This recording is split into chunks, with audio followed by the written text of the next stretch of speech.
What is this 1099 I keep hearing about?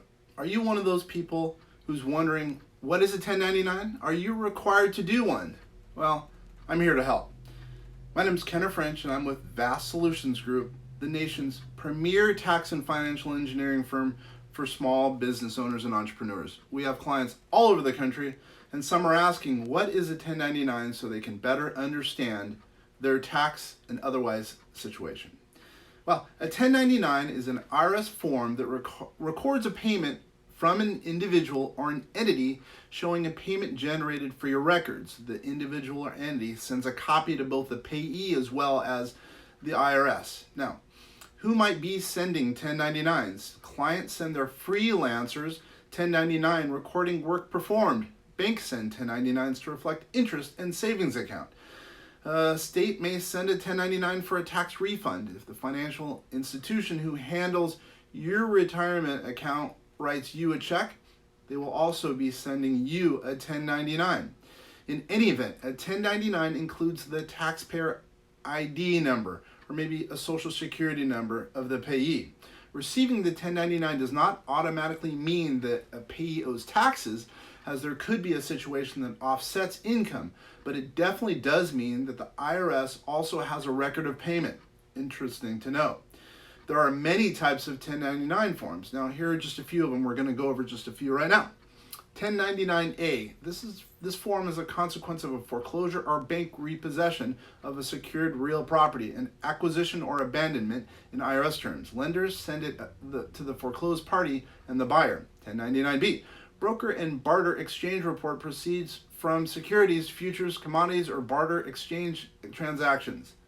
1099C. The report's debt cancellation. You must claim that you've indicated a 1099C form as income in the year the debt was forgiven. When you pay income taxes on that amount, the creditor cannot come after you for debt again. This form sometimes follows a foreclosure.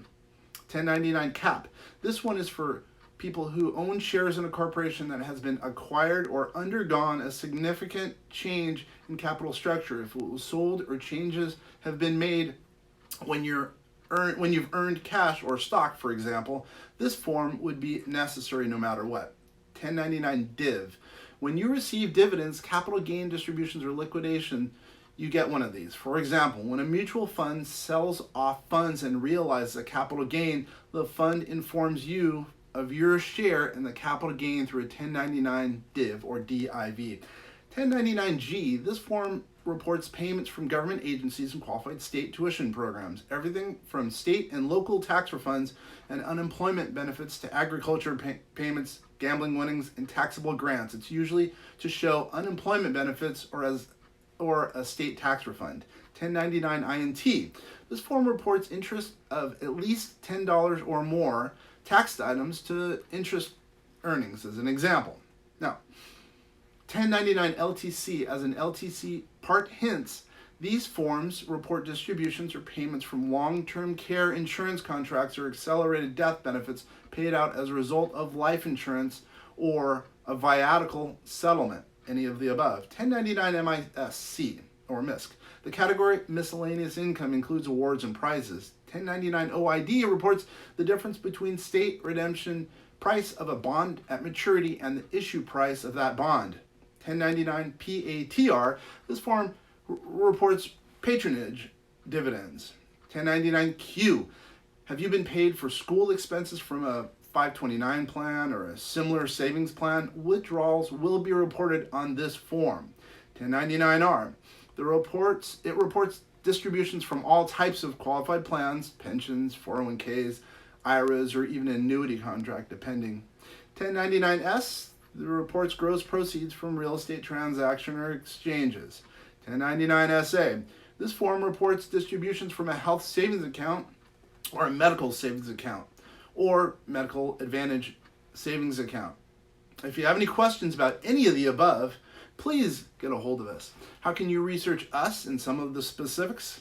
www.vastsolutionsgroup.com or give us a call at 888-808-8278. We are here to help you not only on 1099s or those questions, but anything as it relates to taxes, retirement, risk mitigation, etc.